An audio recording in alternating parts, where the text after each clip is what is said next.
Good morning friends. आज का जो वीडियो है मॉडरेट लेवल का क्वेश्चन रहेगा थोड़ा सा।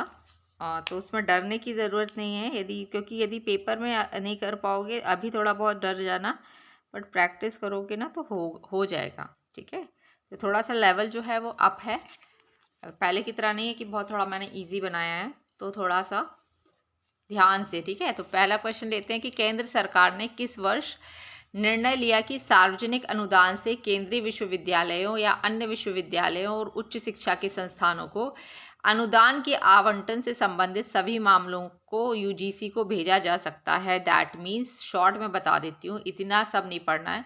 उसने सिर्फ ये पूछा है कि यूजीसी को ग्रांट देने के लिए कब वो ऑथराइज किया सेंट्रल गवर्नमेंट ने कि वो भारत में जितने भी कॉलेजेस हैं उनको ग्रांट दे सके।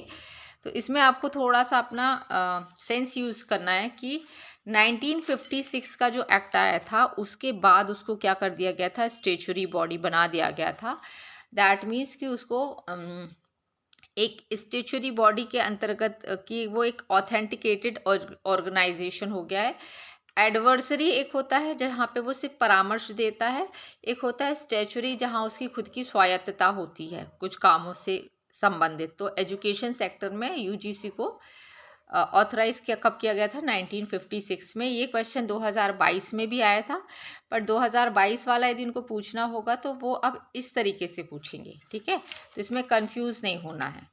और 4 ऑप्शन में 1953 भी दिया है, तो उस वर्ष वो क्या हुआ था, स्टैब्लिश हुआ था। और एडवर्सरी से वो स्टेचुरी कब बन गया था, 1956 में बन गया था।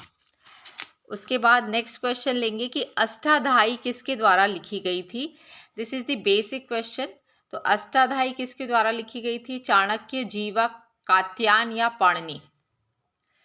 तो इसमें दो आंसर मैं बता देती हूँ कि अष्टाध्यायी जो है वो पाणिनि ने लिखी थी, और पाणिनि को किसका, संस्कृत का और व्याकरण का क्या कहते हैं, जन्मदाता या फादर कहते हैं। ठीक है, नेक्स्ट ले लेते हैं कि NPTEL was initiated by the MHRD इन 2003 to enhance the quality of medical education, agriculture education, engineering education या लीगल एजुकेशन। तो ये किसके लिए था, इंजीनियरिंग एजुकेशन के लिए था, NPTEL, नेप्टल। ठीक है, नेक्स्ट ले लेते हैं, ये स्टेटमेंट है क्योंकि A deemed to be university is a non-affiliated university. The teacher-student ratio in a deemed to be university must not be less than 1:10. तो ये थोड़ा सा स्टैंडर्डाइज फॉर्म का क्वेश्चन है, तो इसका आंसर क्या होगा कि बोथ स्टेटमेंट आर ट्रू, कि ये अफिलेटेड नहीं होती है डीम्ड यूनिवर्सिटी। सेकेंड चीज़ क्या है कि यहाँ पे एक स्टैंडर्ड रेशियो जो है वो 1:10 है। नेक्स्ट ले लेते हैं कि the full form of NEET, a recently launch scheme by MHRD the government of India is.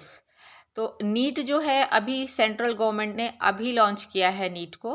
तो पहले तो आपको नीट का फुल फॉर्म पता होना चाहिए, NEAT नीट। 4 ऑप्शन आप देख रहे हो, national engineering aptitude test, national educational alliance for technology, national education alliance for teaching, national English aptitude test. तो NEAT का आप देखो, national educational alliance for technology, that means कि अब हम एजुकेशन को किसके साथ अलायंस करेंगे, टेक्नोलॉजी के साथ अलायंस करेंगे, तभी तो हम वर्ल्ड क्लास जो है एजुकेशन दे पाएंगे। जो 2047 का PM मोदी का जो है कि हम विश्व गुरु बने, तो विश्व गुरु कैसे बनेंगे, जब हम अपनी एजुकेशन को किसके साथ मर्ज करेंगे, टेक्नोलॉजी के साथ मर्ज करेंगे।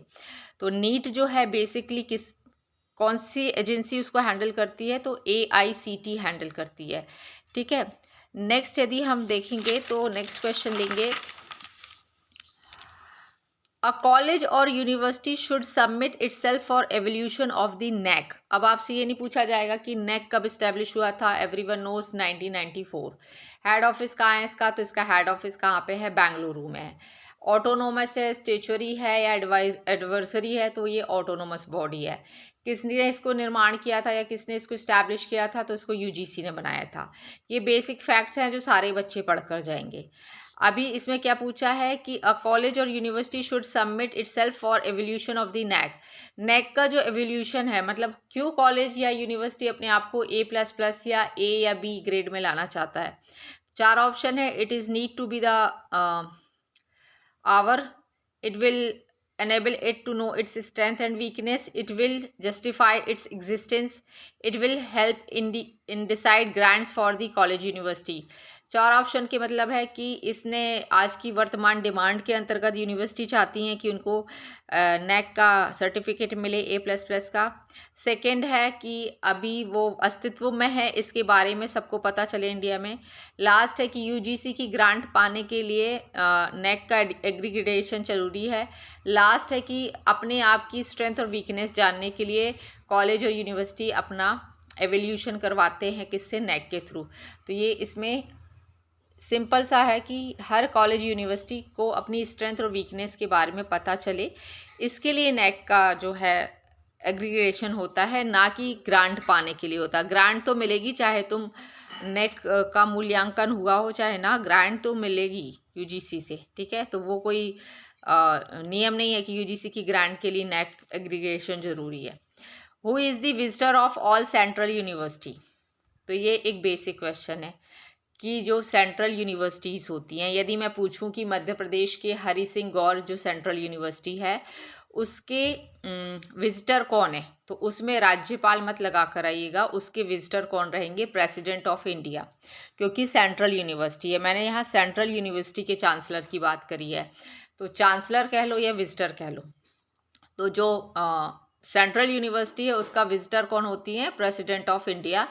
और जो स्टेट की यूनिवर्सिटीज़ होती हैं उसके चांसलर कौन होते हैं, वो गवर्नर होते हैं, ठीक है। तो ये कन्फ्यूजन दूर रहना। पता चला हरि सिंह गौर यूनिवर्सिटी का पूछे कि कौन है, तो आप विजिटर लिख के आ जाओ कि गवर्नर है। गवर्नर नहीं होगा वहाँ पे, कौन होगा, प्रेसिडेंट ऑफ इंडिया, ठीक है। उसके बाद हम देखेंगे कि who among the following authorities head of central university. अब मैंने पूछा कि यूनिवर्सिटी का हेड कौन होता है, तो जैसा अभी मैंने बताया कि कौन होता है, चांसलर होगा या विजिटर। तो कहीं कहीं चांसलर कहते हैं विजिटर को, और एक्चुअल में तो उसको विजिटर ही बोलते हैं, बट बी और सी सही होगा, ठीक है। लेट्स ले लेते हैं कि which body is responsible for aggregation of higher education institute in India. This is the basic question. NAAC है ना, national assessment and aggregation council, ठीक है। ये बेसिक था, ये मोटिवेशन के लिए डाल देती हूँ थोड़े क्वेश्चन की जो बनते हैं, तब बच्चों को थोड़ा मोटिवेशन मिलता है। नेक्स्ट हम ले लेते हैं कि the HECI process of the separate function of. HECI का फुल फॉर्म क्या होता है, हायर एजुकेशन, क्या होता है HECI, जो अभी UGC को रिप्लेस करेगा, AICT को रिप्लेस करेगा, जो अभी आया 2026 में जो आया है HECI। तो वो रेगुलेशन है, फंडिंग है, एग्रीगेशन है, एकेडमिक स्टैंडर्ड सेटिंग। तो ये चारों चीज़ अब कौन करेगा, HECI करेगा। HECI का फुल फॉर्म मुझे कमेंट बॉक्स पर लिखकर बताइएगा।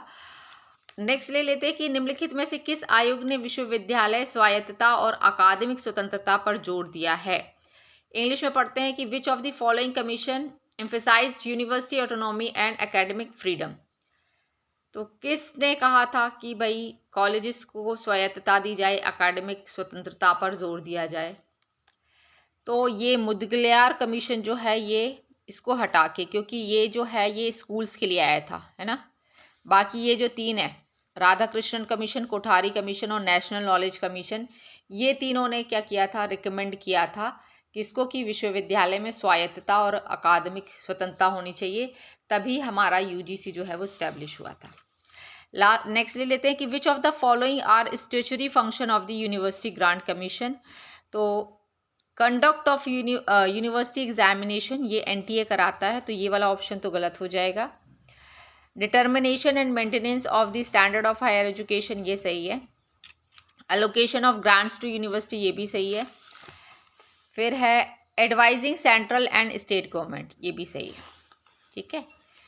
नेक्स्ट लेते हैं कि डॉक्टर बाबा साहब अम्बेडकर ओपन यूनिवर्सिटी कहाँ पर है, तो ये अहमदाबाद में। ठीक है। How many state open universities setup in India, वर्तमान में कितनी स्टेट ओपन यूनिवर्सिटी हैं, तो 13 हैं। ये लास्ट वन क्वेश्चन है कि which was the first central open university in India, तो इग्नू। मैंने सेंट्रल ओपन यूनिवर्सिटी पूछी है। ओपन यूनिवर्सिटी यदि मैं बोलती तो doctor BR Ambedkar open university होती, बट मैंने आपसे पूछा है कि फर्स्ट सेंट्रल ओपन यूनिवर्सिटी, तो इट्स इग्नू, जो 1985 में बनी थी। और फर्स्ट इंडियन ओपन यूनिवर्सिटी है तो वो BR अम्बेडकर ओपन यूनिवर्सिटी है। ठीक है। Understand the difference between BR Ambedkar और इग्नू, समझ रहे हो आप लोग। तो आज के लिए इतना ही, ये 10 क्वेश्चन थे।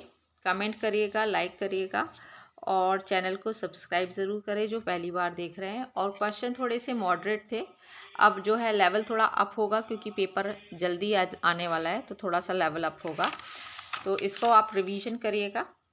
ठीक है। Thank you.